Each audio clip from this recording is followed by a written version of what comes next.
Salut à tous, c'est Sébastien. Aujourd'hui, on se retrouve pour une vidéo exercice JavaScript. On va se coder ensemble une fonction qui permet de répéter la chaîne de caractères qu'on lui passe en argument. Alors comme d'habitude, c'est un exercice qui a pour but de vous aider à devenir meilleur en JavaScript. Donc le mieux, c'est d'essayer de faire la fonction par vous-même.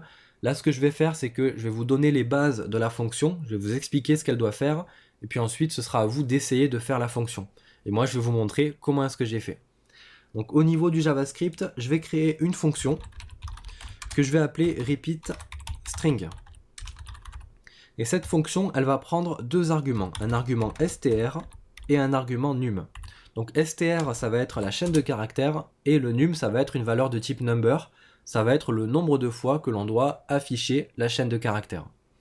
Et pour l'instant, la fonction, elle va faire un simple console log de str. Donc on affiche la chaîne de caractères dans la console. Ensuite, on appelle la fonction juste après. On va placer en chaîne de caractères hello les gens, et en num on va mettre 5. Donc ça veut dire qu'on doit afficher, par exemple dans la console, 5 fois la chaîne de caractères hello les gens. Donc essayez de faire la fonction. Moi je vais vous montrer comment est-ce que j'ai fait.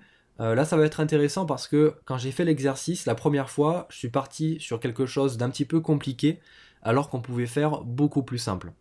Mais le plus important c'est de faire quelque chose qui fonctionne et que vous comprenez. Donc même si c'est un petit peu compliqué, c'est pas grave, l'important c'est de comprendre ce qu'on fait.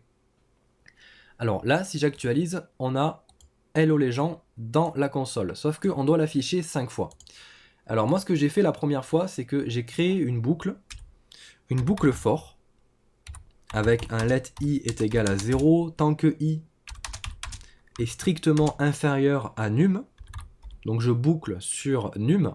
Alors si jamais vous ne comprenez pas ce que je suis en train de faire avec la boucle for, j'ai fait une vidéo sur cette boucle, donc n'hésitez pas à aller la voir pour en savoir plus.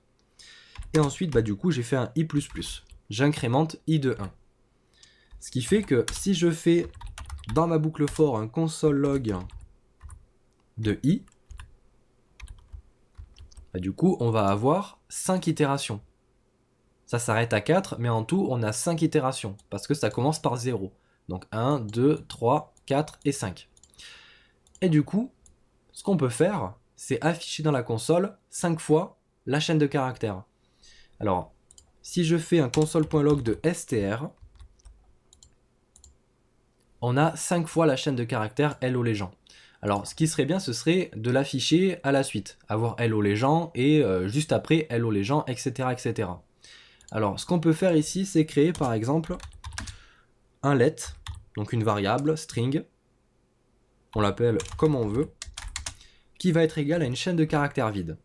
Et en fait, dans cette chaîne de caractères, on va mettre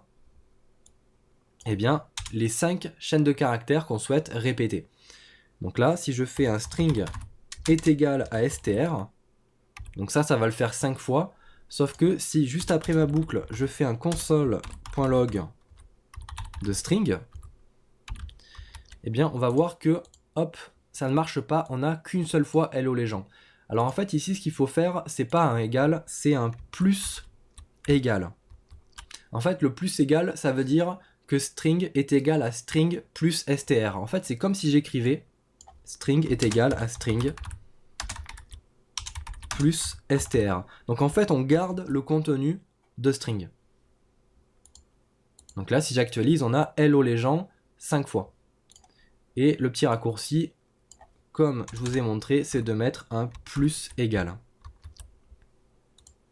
Et là, ça fonctionne aussi. Donc ça, c'est entre guillemets la méthode compliquée.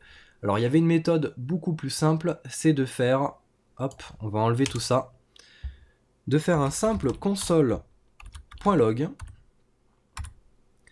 de str.repeat. On va utiliser la méthode repeat, et dans cette méthode, on met le nombre de fois qu'on souhaite répéter. Donc si on veut répéter 10 fois, on met 10.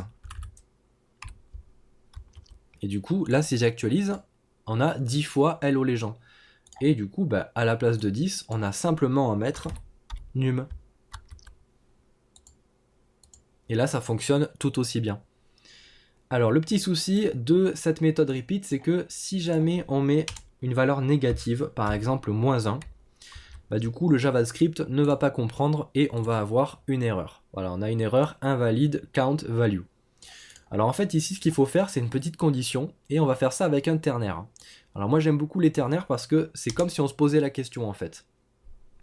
On va écrire num est strictement inférieur à 0, point d'interrogation. Donc en fait on se demande est-ce que num est inférieur à 0?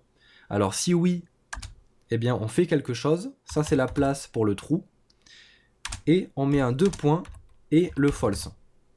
Donc si c'est inférieur à 0, on fait quelque chose, et si ça l'est pas, si c'est positif, du coup on fait autre chose. Donc au niveau du true, on va mettre qu'on renvoie str, on ne fait rien dessus, on renvoie la chaîne de caractères telle quelle, et si c'est false, si num est supérieur à 0, dans ce cas-là on fait un str.repeat. Et dans la méthode repeat, on met num. Parce que si num n'est pas inférieur à 0, du coup c'est qu'il est positif, et du coup on peut faire un repeat. Donc là si j'enregistre, normalement on ne devrait pas avoir d'erreur, et on a bien hello les gens qui s'affichent. On retourne tout simplement la chaîne de caractères. Et si jamais je mets -100, on a toujours une seule fois hello les gens, et si jamais je mets 100, donc une valeur positive, c'est bien ce code là qui va être exécuté, et on va avoir 100 fois la chaîne de caractères hello les gens. Donc voilà pour ce petit exercice, j'espère que ça vous a plu, j'espère que vous aimez ces petits exercices JavaScript qui sont, je le rappelle, repris du site FreeCodeCamp. Alors parfois c'est complètement repris comme ici, parfois c'est des exercices que j'invente ou que je reprends d'autres exercices que je trouve ailleurs sur internet. Donc comme d'habitude, si cette vidéo vous a plu, n'hésitez pas à la liker, n'hésitez pas à vous abonner à la chaîne si ce n'est pas déjà fait, et que vous voulez voir des vidéos sur du JavaScript, sur du HTML et du CSS. Donc voilà, moi je vous dis à la prochaine pour la prochaine vidéo, salut à tous.